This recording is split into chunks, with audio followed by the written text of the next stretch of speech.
Talofa Samoa le nei Taeao manuia. Malei fua mai whanunga le lei. Taeao manuia. Taeao le pule whasoi fua i le alofa o le atua. Ma alofo lau. Ma alo le on sai fe au ma ngā luenga sa fe ngai ai. I le nava yaso umwai atu. Via le atua. Lea foi wa taunu mai la tātou whai ngā malanga. I le aso sā muli o le māsina lo na ono le nei tausanga.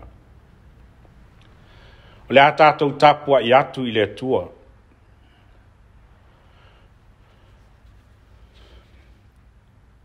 O le alii, o lou leo mā moe o ia. E le aise mea o te mativa ai. Na te ave au le mea iai le wau mua. O te ta oto ai. Nā te taitai a te au i tafa o Waitafe le mu. Nā te wha foi sia mailo o nganga. Nā te taitai a te au i ala o le amia tonu o na o lona suafa. E ui lava ina o sa vali i vanu o le ato le oti. O te le fefe lava i se me le anga. Awa o e tate wha tasi mau. O laula au ma loto o to e wha ma whana i nā iau. Ta talo mo le ngang pa ia. E pa ia lava o e le atua o au.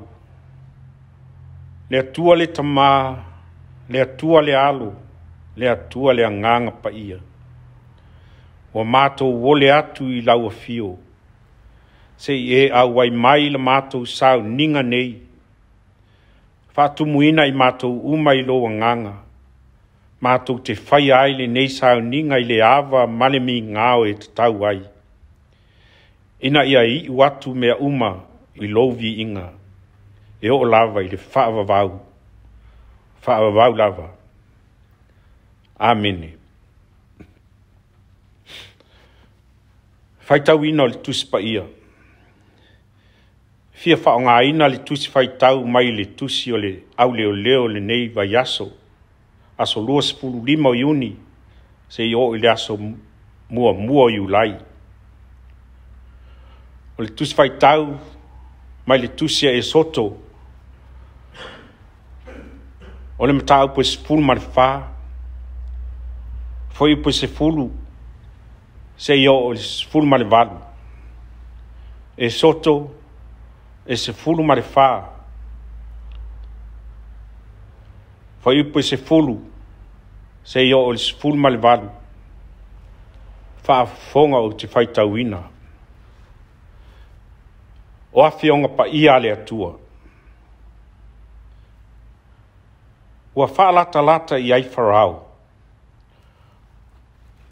Ona tepa e leo le whanaunga Israel whaauta. O ai kupito lo muli mai a i lātou. Ona lātou matua mata ta uai lea. Wa ala langa fo i le whanaunga Israelu i le li. Wa lātou whai mai fo i a Mose. Ona ua le ai ea ni tunga maui ai kupito. Na e au mai ai mātou ina ia mātou woti le vau. Se ale mea na e whai ai le nei mea ia i mātou. Ina ua e au mai ai mātou nai ai kupito. Ele o le mea ele nei na mātou whai atu ai a te oi ai kupito. O loo whape atu. Ia e tu pea ia i mātou ina ia mātou au auna ia ai kupito. Awa ele lei ana mātou au auna ia ai kupito. Ai le anga o na mātou woti le vau. Ona tali atu leo Mose le nuu. Aua tau te fefefe. Ai au tau lau tutu ma waa ai atu i le ona tanga mai le alii. O le a whaia e ia mo au tau le aso nei. Awa ai kupito ia tau te waa ai atu i ai le aso nei. Tau te le toi loa lava i la tau e wha vau. O le a tau le li mo au tau, ai wha alo longo au tau. Ona fetalai mai leo le li i a Mose. Se ale mea ua e alanga mai ai i a tea. Whai atu i le whanaunga Israelu. Ia la tau o atu pea ia. Ao oe, ia e si I lunga lo to, ma wha aloa loa lo lima I lunga o le sami, ma e vai lua ina ai, e o atu ai le whanaunga a Israelu I tu tono o le sami, ile ili titai mātutu.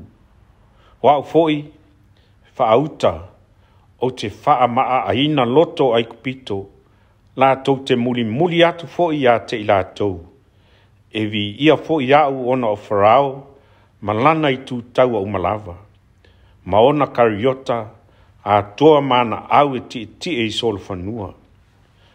Ona I loa lea ai kupito. Wau lava o lea lii. Pe avi ia au ona o wharao. Maona kariota, a toa mana au e ti e solo whanua.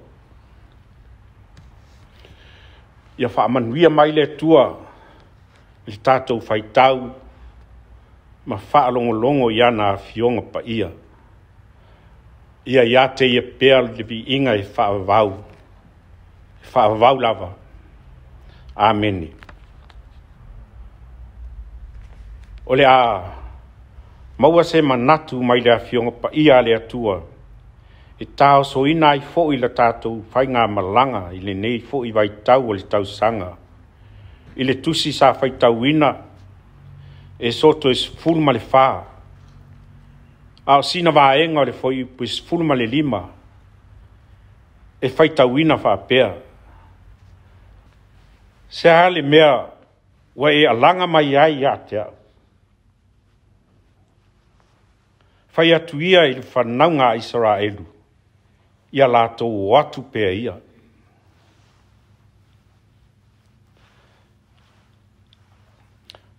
Whai atu ia le whanaunga Israelu. Ia lātou watu pēr ia. O le manatu au tū.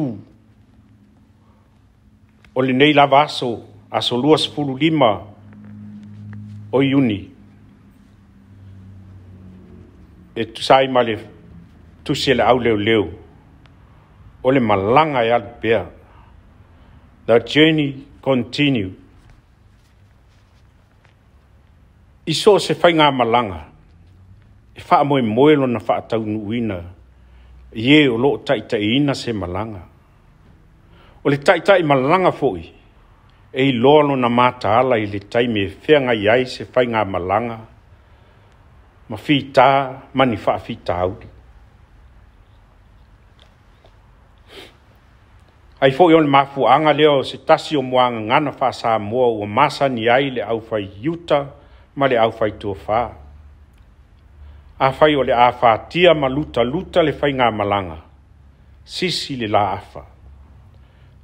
Ai a whai ai fisanga le matangi ma file mu pe au le vasa. Sisi le la fala. Ma ia fo lau I langi mama. O se ata wha peo lo tau mawhaile fe au o le tala li lei, o le nei Taeao se I mo moli mai mo le tātou whainga malanga wha au, o le nei vai tau o le tausanga.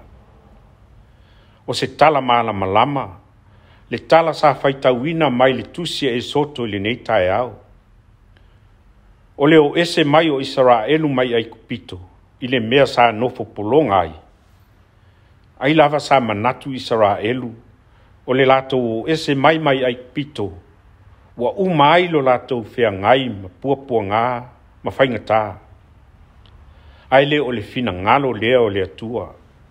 E au ina tari tonu tangata Israelu, o lo au ai atu le atua I le lato whainga malanga. Ele I tu file muina I le tupo Farao, Israelu e o. Lea lava na ia toe tuli loa ina Israelu e toe wha fo I mai. Lea le mea ua tupu.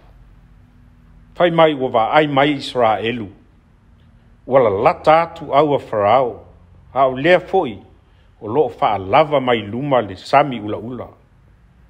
Wa ala langa atu I le lii. Wala to whai atu foi a Mose. Ai se a ua e whai aile nei mea ia I mātou. Wale ai eni tunga maui ai kupito ua e au mai ai mātou. E oti le vau. Ai whaafofonga I le tai malanga ua lava tā pena I taimi e luta ai le tai. Aua tau te mātatau. Ai au tau lau tū ma ai atu le ola tanga mai le li. O le a whaia e ia mō o tau le aso nei. O ai kupito ia tau te waha ai atu I ai le aso nei. Tau te le toi loa I la tau e whaavau. O le a tau le li mo o tau. Ai whaalo longo o tau. Ioe e tā ua le waai. O tātou mata I venga e whaia e le atua mo I tātou. Au le mawhai ona o tātou I loa ona o mua ona pua tātou loto I mea le neila lo langi. Na ne tātou waai le waaia Israelu. Ua waai le toa tele mai o ai kupito o loo muli mai. Ai waai atu I le sami ula o loo I o lātou luma. O na ngalo ai lea ia te I lātou. O loo malanga ma le atua. Ai whapea fo I le whaalongo. A le leilau whaafonga malau whaalongo. O le a tātou la ngona le leile musu mai o le anganga o le atua ia te I tātou. I mea e ao na tātou whaia ina ia saonga li mu ai la tātou whainga malanga. Na nei pei o le whaafonga. A le ulu ai tupo Israelu o Saulo. O le lei o lana whaalongo. Na ia whai mai ai. O mā moe osi ai le tau langa I le atua. Ai whai mai e a Samuel. O le whaalongo. E sili le tau langa. Ma le usi stai. E sili ngā o mā moe poa. Whai mai le tātou matua. Whai atu le whanaunga Israelu I o lātou o atu pēa ia. O se whaaloto tele lea ia Israelu. Aua ne I ngata ai lo lātou whaamoe le nuu a fola ina mo I lātou. Pei o na osi whea ngai ngai le atua ma o lātou tua a ua mawai. A se whaamanatu fo I lea mo I tātou Samoa le nei Taeao. Mo le tātou malanga whaau le tātou wanga atu le afa muli o le nei tausanga. Aua ne I o tātou whewhe whaafitai ai fi tā. Ma whaafatia tā mai o loo whesoa ina ai la tātou whainga malanga. Mana tua, o loo tō whāle li I to tonu o le tātou waa. O ia fo I e whaalongo, ma usi tai ai pe au ma tangi vale o le olanga nei. Ioe, wo ono si fulma le tasi tau sanga o le tuto o tasi o Samoa. Ele I whaingo fie le ala na asa ina e tua a ua tōwha whāma I tia sā. Ina ia manuia lau malanga wha au Samoa. A leo o tātou oa I whaliseu. Ai sa ai mao malie. E ese le mānaia ma le sua malie o wha manuianga e maua le tangata e on sai. Maloto tele ngā lue mo le li. A wao lea e whai mai o ane le whaalinga na ia I loa le motu o pātamo. O I lātou ia wa ofu sina, o ai I lātou. Po o whea fo I wa lātou o mai ai.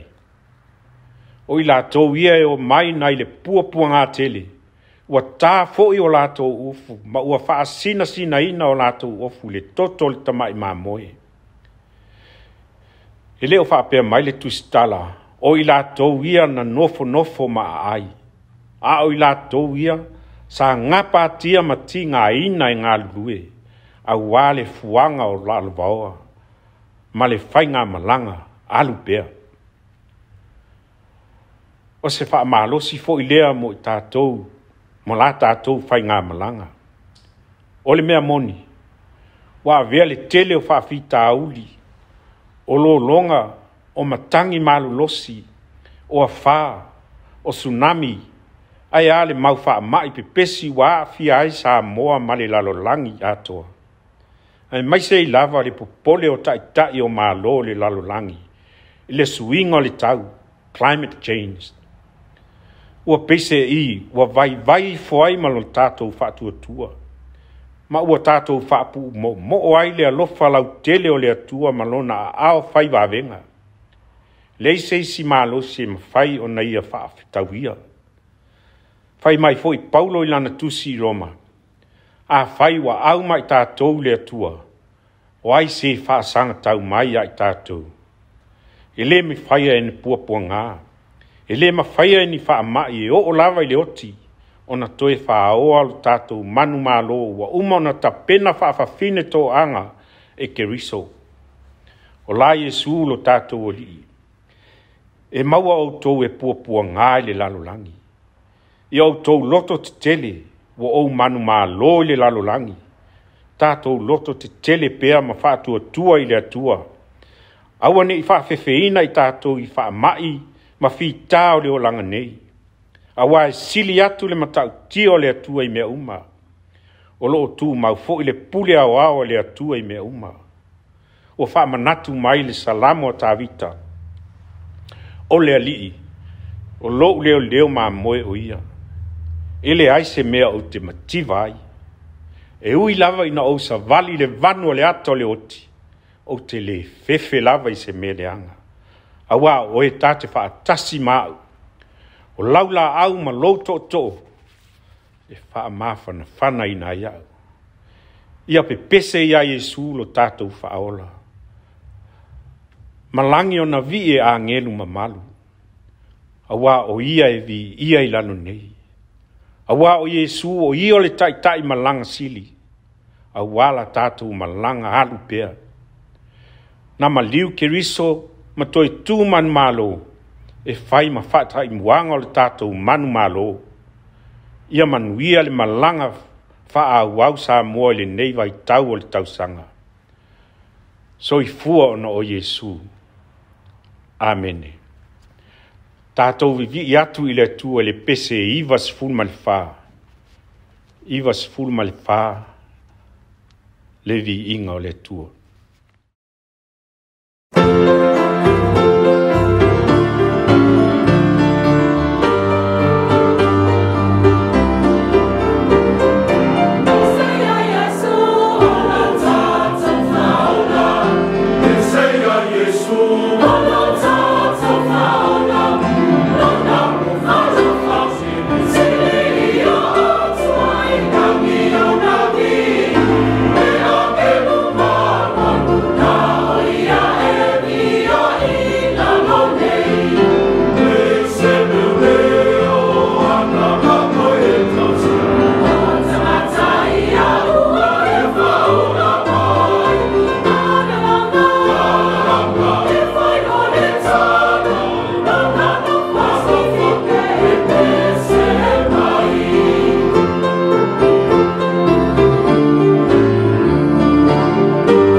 tātou talsanga. Ma le tatalo le whaamanuia. Lo mātou tamai o i le langi. Pa ia lava lo suafa e whaavavau lava. Wa mali e pule lo walofa, whaamalo i lo wanga le lei. Whaafetai lau a fio, no le nei la lo langi mātango fie ma le mata lasi o au fuafuanga pa ia. Le si o manga mātango fie o mātou sapia i nei, ma ua mātou fia ai whaamanuianga e tele wa e saunia mo i mātou. Whaafetai le tamai. O mātou au dia mai le aso sā muli o le māsina lona ono le nei tausanga. E ui lava, o loo iai pea mala, ma pua ngā o loo whelu i tau ina ailo mātou wola. A o loo alofa, e le o mawai lea i a Samoa, maona tangata. Whaafetai au wafionga pa ia, o mātou whaitau, ma whaalongo iai. O au wafionga e ao, e whaatonu, e whaapoto ai la mātou wa mio. Ua whai masulu i o mātou vai, ma mala malama i o mātou wala. Whaafetai lo ua nganga pa ia, o lo o lata mai pea, ma wha manatu mai pea i a te i mātou, ina ia o mātou mata ala i le mata poto le fili mana mai lei. Whaafetai tele le tamai, ona o le whaolatanga tele o Sauniga e lo walo pele e toa tasi. Na ia tu uai le langi, aia fio mai le lalo langi. Se iona so sofa le tunga mau, ina ia o mātou maua le mafutanga wāwala lata malau fio. E ala i lo mātou talitonu, ma whaatua o laua fio le atua o loo soifua, ma o loo soifua pea e whaavavau lava.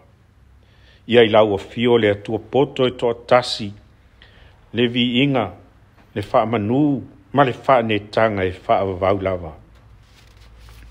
Le tamai. I langona lava lo mātou whaatau waa i o ruma. Wāua mātou le mawhai on mātou tau. Tino atu i laua fio i mātou o tangata angasala. O mātou talitonu. Ele ese me lilo i le silfanga ati a lau fio. O mātou whaato ese i lau fio. O na ua mātou fefe ngō fie i fita o lo mātou sa ngai. I la mātou malanga whai pea. O mātou le mautonu i lo au ai mai. Ma ua whainga tai o na mātou man mālo. I mea whaatau waa. E tele pea maano anoa i a mātou wangsala. Mau mātou se whaia i o ruma, le tamai, a ua mātou wole atu i le toto tā ua o lo walupelo Yesu, na whaamalingi ina ia mā ngalo ai o mātou se, maanga sala umalawa. Le tamai, laua fio lava o le atua tali manao, se i elo whangia, le malanga alu pea, a si o mātou atu nu o Samoa. Le tamai tai pale mia, ma le kāpeneta. Ma sui su fono uma o le pale mene. O ulu o matanga luenga le mālo, ma kampani, o le au whainga luenga. Se i o lava i o tangata anu. Whaamanuia lau a fio i ate i lato uma. Whaamanuia lau a fio i le au malu o le mālo, ma le masiofo. Le sui o le fono o sui to fia ma le masiofo. Whaamanuia lau a fio i lau e kale sia i Samoa mātu nu i fafo. Le tai fono ma le sui tai fono ha pea le lau a fono. Whaamanuia lau a fio le tamai i le upu fola le a fea ngai ai ma au auna e o lo tala whaauto i so se fata whaitaulanga. O lo tala i na ai le tala li lei lau fio i le nei asasa. Whaamanuia lau fio le nei ala ata. Wala tu ai le tala li lei o lau fio. Whaamanuia i lana au whainga luenga. O nisi o a mātou mana o le ali ie. A o le manuia Ma le file mua oe le atua le tamai. Le alofa tele o Yesu lo mātou o li. Ma le mafutanga fai pea ma le anganga pa ia. Ia tu mau mai pea lea i o mātou lunga. Ma lunga o Samoa ma le lalolangi atoa. Nei maso umai o le wha vaulawa. Amen.